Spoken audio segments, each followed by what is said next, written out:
Yo, what's going on, people? I've got a very interesting video for you today, guys, because I have a story about when I hit a full court shot this week, but I will get into that in a little bit. Today, we're at MSG. You know, if you don't watch me, you should know, but I'm on the Knicks. We're playing the Cavs today, and my schedule from this game on for the Knicks and my player is very easy. Like, I got the Cavs, I got, like, the Pacers, I got the Sixers, and I'm pretty sure there's one other easy team which I play. I think it's the it's the Raptors. But yep, we're in MSG. I'm the point guard, and actually in this game, Mo Williams does light me up for a lot of points. I don't remember the specific amount, but in this game, the first half is a little slower than the first half. What did I just say? The first half is a little slower than the second half, but I'll pick it up there and get more points. But I do get a lot of assists. That's one thing I do. I don't break my record of 20 assists in one game, which is my personal record, but I get very close. But anyway, first topic I want to talk about is that full court shot, which I just mentioned. So I went to a basketball camp this past week. Today is Saturday, but I went to it, for the entire week. It wasn't an overnight camp, it was a day camp. There was an option to do an overnight camp, but that really doesn't matter.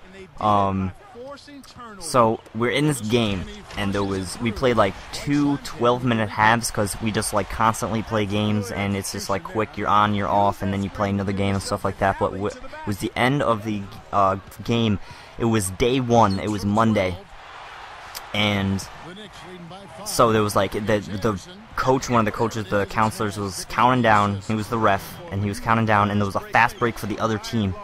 He was counting down. It was like 5, 4, 3, 2, and when it hit like 3, the opposite team went up for a fast break layup, but they missed it and it went off the glass.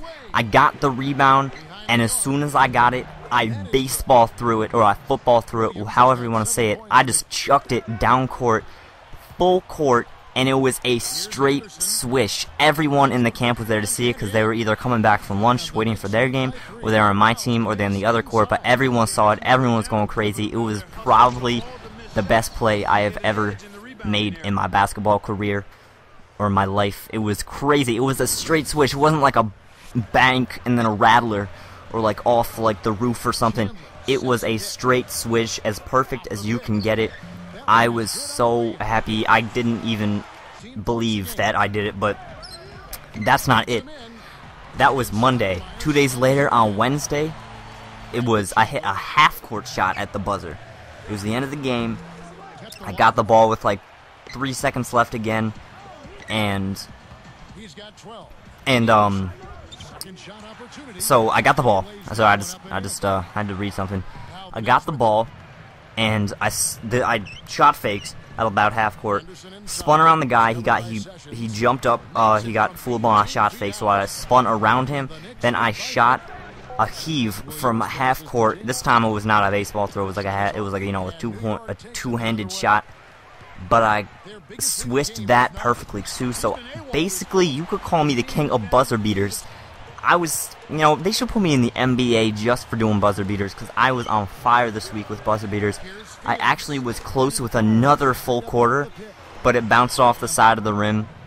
So it was almost 3 for 3 with half-court / full-court shots, and almost 2 for 2 with full-court shots. That's ridiculous. But that is pretty impressive. Not only did I hit one full-court shot, but I hit a half-court shot 2 days later in the same camp.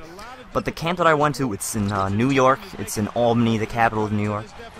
It's St. Rose College. It's a Division II school, and they're pretty good for Division II.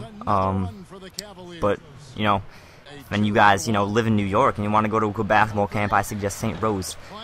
Go into that, because there was a couple people, like, not from New York. There was a kid from Boston. There was a kid from Canada who was there. But it was a fun camp, so if you guys want to go there, you guys, if you're looking for a camp that's in New York, St. Rose is good. Anyway, second thing I was going to talk about is, even though this is a 2K11 video, I want to talk about Nuketown 24/7, because that is back in Call of Duty Black Ops. I love Nuketown so much. I used to not like those small maps like Rust and Modern Warfare 2, and I forget, I never played COD 4, so I don't remember what that map was with like the what are they called? I don't know, never mind. But I I started to grow on Rust when towards the end, or towards the beginning, like when Black Ops came out, I started to grow into Rust, and now Nuketown, I like Nuketown a lot. I just like those small maps where it's like there's always action going on, and it's like there's always something, you know, there's always someone right in front of you. You always have an opportunity to kill someone, although it's really hard to get a kill streak. If you play it smart, you can really get in a good kill streak and have a good game. But yeah, that's Nuketown 24/7 double XP that is happening right now. I don't know if it's for the weekend or for the week, I'm not sure, I haven't played it yet, but all I know is that my friend told me it was Nuketown 24/7 double XP right now. So if you guys want to get Black Ops, get double XP, you want to rank up, or you just want to play Nuketown whenever you want, it's up right now. So, no, I'm on the Knicks, you obviously can see that, and I recently ordered a Knicks snapback hat. I don't know if any of you guys wear snapbacks, but I'm starting to like snapbacks a lot. It's pretty sick. I ordered it, and I don't know, I guess I'll wear it a lot. I don't know, I don't really wear hats that much, but if you guys like snapbacks, tell me how you feel about snapbacks. I know that's just kind of a stupid question of the day, but hey, it's a question.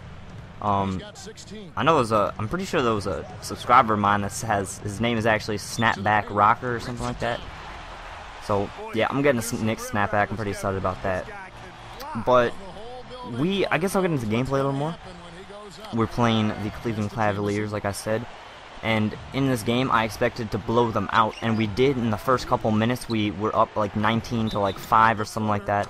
But we can't win when like Sessions is hitting those off-balance Kobe shots from the free throw line and ones. It's just crazy. I mean, we can't win when that happens, but you'll see what the outcome of this game is in a little bit. And if I haven't told you guys about that move right there, it's like that little, it's not a step back, but you like dribble behind your back like 3 times, and the defender does not move, and it really gives you space to hit a jumper. It's a really good way to do it. I'm pretty sure you just, how do you do it? I don't remember. Never mind. But guys, I don't know, like right here at this point I have 16 assists, and that's pretty impressive. That's like Rondo status.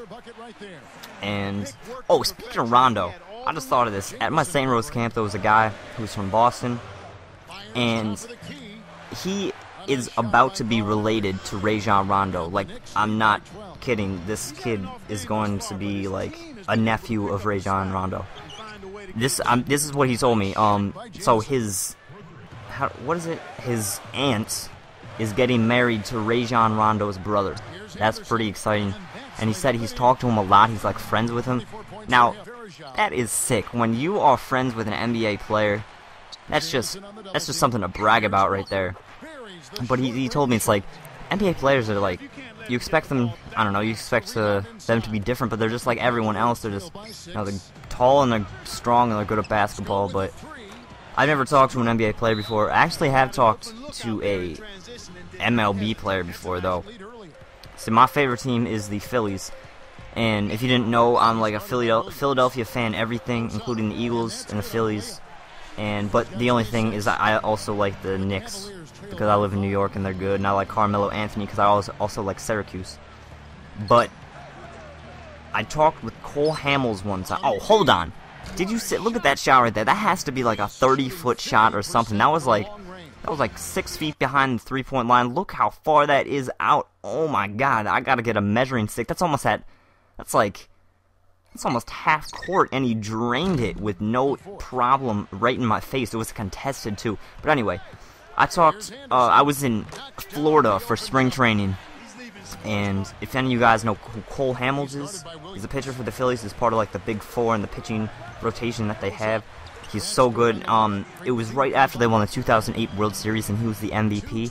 But in 2009, I was down there for spring training, and I was at this amusement park called Busch Gardens in Florida, in Tampa Bay, Florida.